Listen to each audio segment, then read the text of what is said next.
This is Spiritual Rants for August 17th.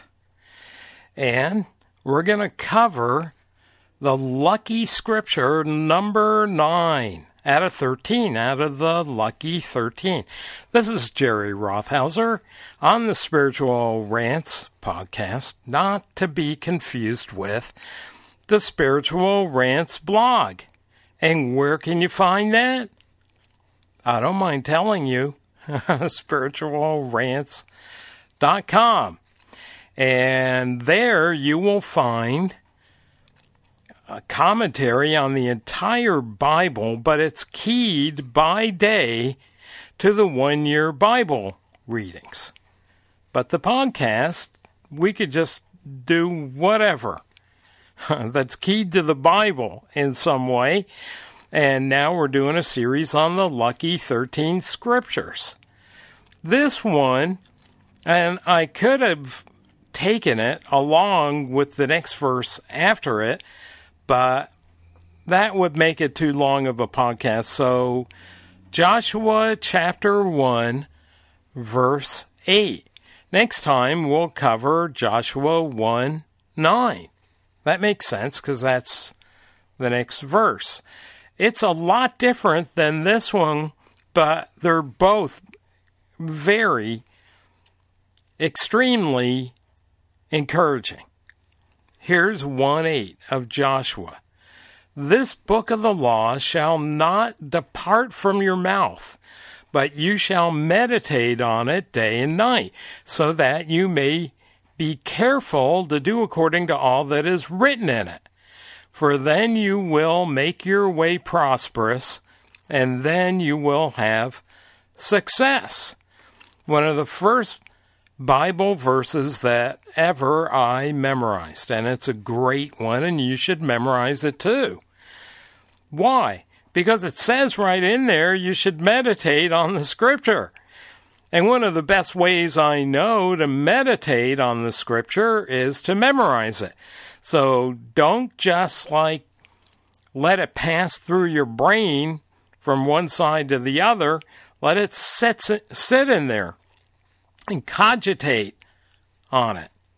In fact, it would be compared to a cow. Really, Jerry? Yes.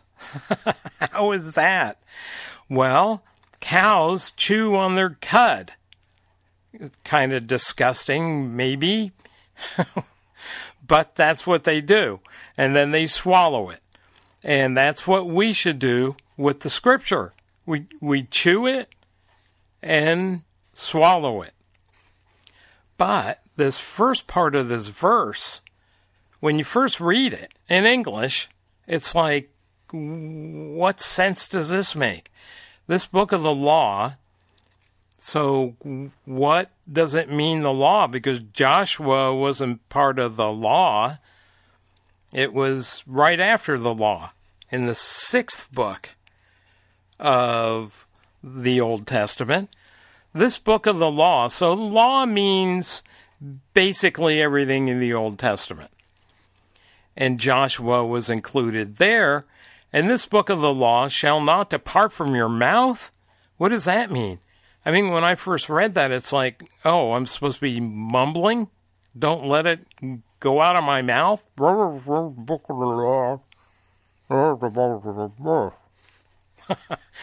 There's some more modern translations which would make more sense of that verse. Basically, we could rephrase it and say that the scripture should not keep from continually departing from your mouth. In other words, speak it all the time. The Living Bible says constantly remind the people about these laws. The Message, which really stretches scripture, but that's okay. It's good to read every once in a while. And it says, and don't for a minute let this book of the Revelation be out of mind. So that's slightly confusing because it's not the book of Revelation. although it's in caps there, the book of the Revelation,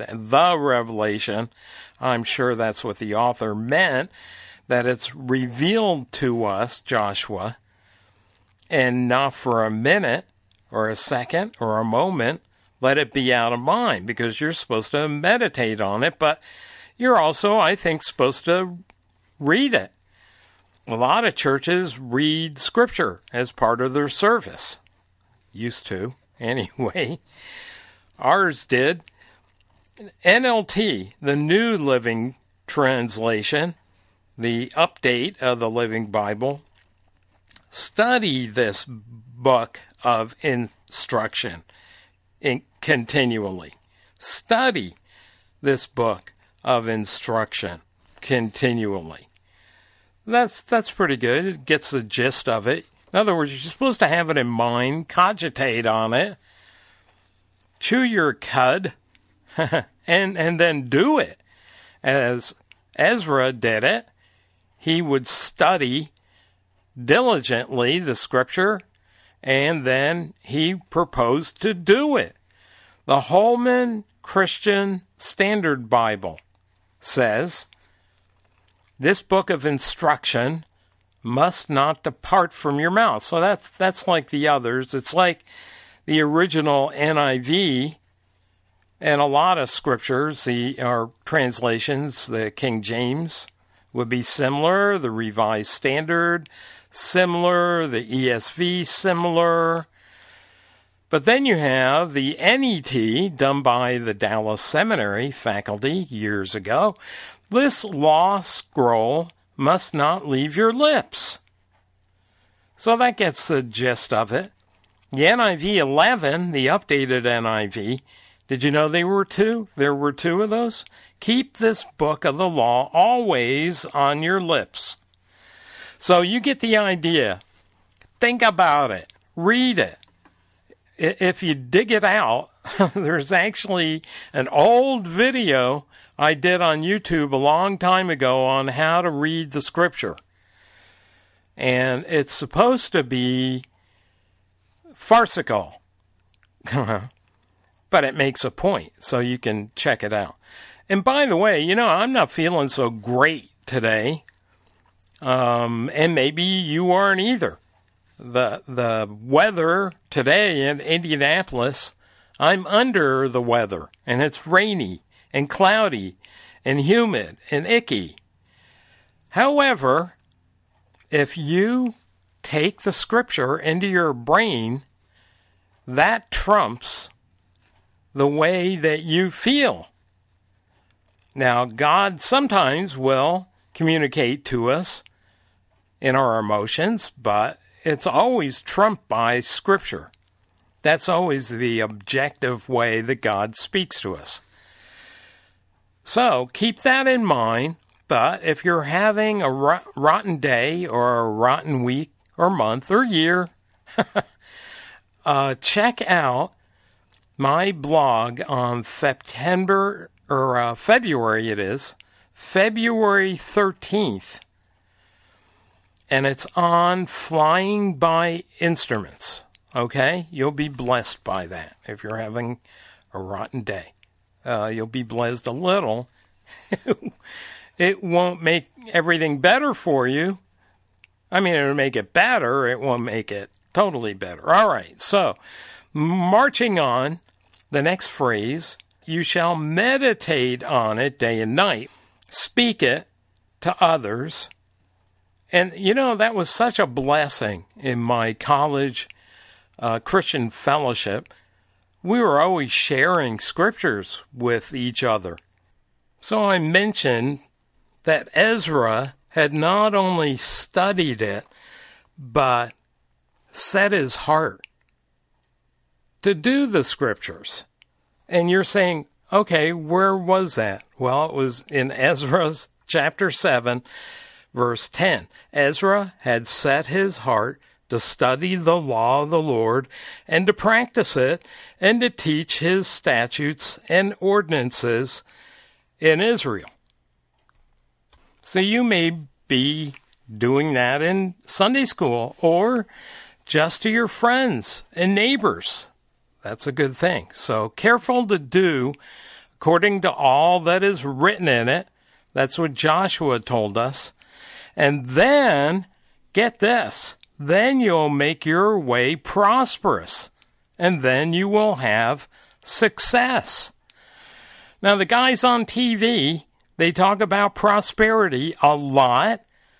How many of them tell you to learn your scripture inside out, Genesis to Revelation? Memorize it.